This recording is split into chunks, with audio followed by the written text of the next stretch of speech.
Welcome to N today news. Ernaguda గ్రామంలో శ్రీ వెంకటేశ్వర స్వామి ఆలయ ప్రతిష్ట సందర్భంగా ధ్వజస్తంభం నిమిత్తం 4,500,000 రూపాయల ఎర్నగూడెం మరియు శివారు సూర్యనారాయణపురం కాపు సంఘం వారు ఆలయ ధర్మకర్త శ్రీకాలోపు కాశీ విశ్వనాథం వారికి నగదు అందించారు.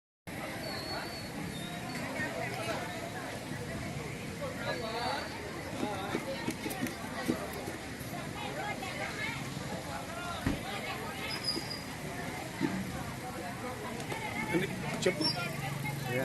నమ్మ వెంకటేశ్వర మామూలుగా వెంకటేశ్వర గుడి ఎర్నగూడెం ధ్వజస్తంభం నిమిత్తం కాపుల సంఘం 4,500,000 ఇస్తున్నామండి. అలాగే సోనాపురం ఎర్నగూడెం కాపులండి, కాపు సంఘం నాయకులు.